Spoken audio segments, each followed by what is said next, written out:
दोस्तों हमारी चैनल को सब्सक्राइब करें और बेल आइकन को टच करें।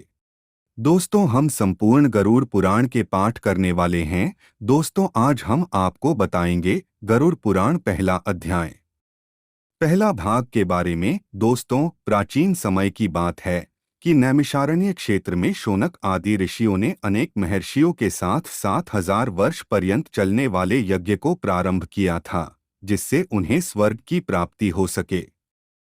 उस क्षेत्र में सूत जी पधारे तब ऋषियों ने उनका बहुत आदर सत्कार किया, क्योंकि सूत जी पौराणिक कथा कहने में सिद्धहस्त थे और उन्होंने विभिन्न रूपों से अनुभव प्राप्त किया हुआ था। इसीलिए सारे ऋषियों ने उनसे कहा, आप हमें इस संसार, भगवान, यमलोक तथा दूसरे शुभ अशुभ कर्मों के बारे में बताएं, जिससे मनुष्य किस रूप को प्राप्त होता है, इसका ज्ञान हमें देने की कृपया करें। सूत जी ने कहा, इस संसार जगत के निर्माता भगवान विष्णु है। वो जल में रहते हैं, इसीलिए उनका नाम नारायण है। वह लक्ष्मी जी के पति है। भगवान विष्णु ने हर युग में भिन्न भिन्न अवतार धारण करके पृथ्वी पर जन्म लिया है, ताकि वह अधर्म का नाश कर सके और पृथ्वी की रक्षा कर सके। भगवान विष्णु ने राम का अवतार लिया और लंका के राजा रावण का वध करके अधर्म को खत्म किया। उन्होंने नरसिंह रूप में राजा हिरण्यकश्यप का वध करके भक्त प्रहलाद एवं दूसरे प्रजा की रक्षा की। भगवान विष्णु ने वराह रूप में भी अवतार लिया ताकि पृथ्वी का उद्धार कर सके और फिर मत्स्य रूप में अवतार लिया। वेदव्यास जी भगवान विष्णु के ही अंश है। वेदव्यास जी ने यह पुराणों की रचना की है।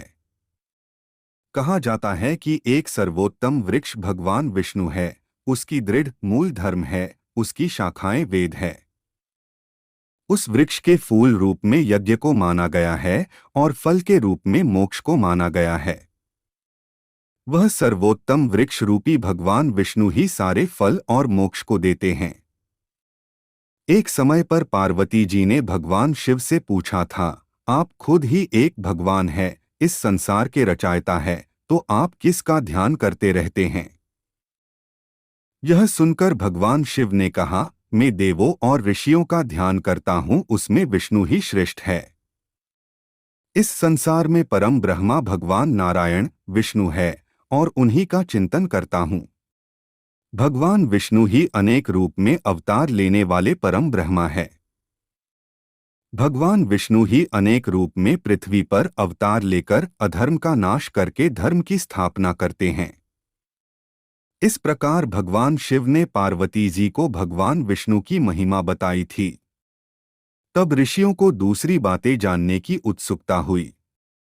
ऋषियों ने सूत जी से कहा, हे प्रभु, आपने भगवान विष्णु के श्रेष्ठता के बारे में हमें जो भी ज्ञान दिया वह अत्यंत भयमुक्त करने वाला ज्ञान है।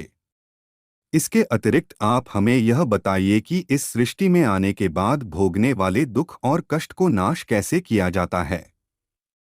कृपा करके इसका उपाय हमें बताइए। आपके पास इस लोक एवं परलोक के दुखों का निवारण करने का ज्ञान है। हम यह जानना चाहते ही है कि यमराज के मार्ग तक पहुंचने में मनुष्य को किस प्रकार की मुसीबतों का सामना करना पड़ता है। सूत जी ने कहा, एक समय पर गरुड़ जी ने भी ऐसा प्रश्न भगवान विष्णु से किए थे।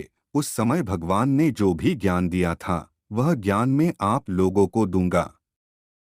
यम का मार्ग बहुत कष्ट वाला है, किंतु आप अगर अपने कल्याण के लिए यह जानना चाहते हैं तो मैं आप लोगों को इसके बारे में बताता हूँ। गरुड़ जी ने जब भगवान विष्णु से पूछा था कि आपके नाम की आराधना करना तो अत्यंत सरल है, आपकी भक्ति करने के उपरांत भी मनुष्य नरक में क्यों जाता है?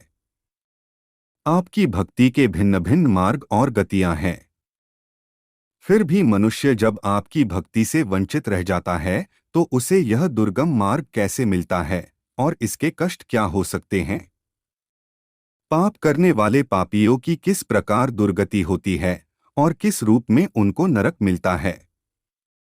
आप मुझे कृपा करके बताएं। ऐसे पूछने पर भगवान विष्णु ने गरुड़ जी को कहा, हे गरुड़, मैं तुम्हें यम के मार्ग का ज्ञान देता हूं। इसी मार्ग से पापी लोग यमलोक को प्राप्त करते हैं। इसका वर्णन अत्यंत भयानक है। जो मनुष्य उग्र स्वभाव के होते हैं, धन और मर्यादा का ज्ञान जिसमें नहीं है, जिनको संसार में मोहमाया है, वो मनुष्य अपवित्र होते हैं और वही नरकलोक में जाते हैं।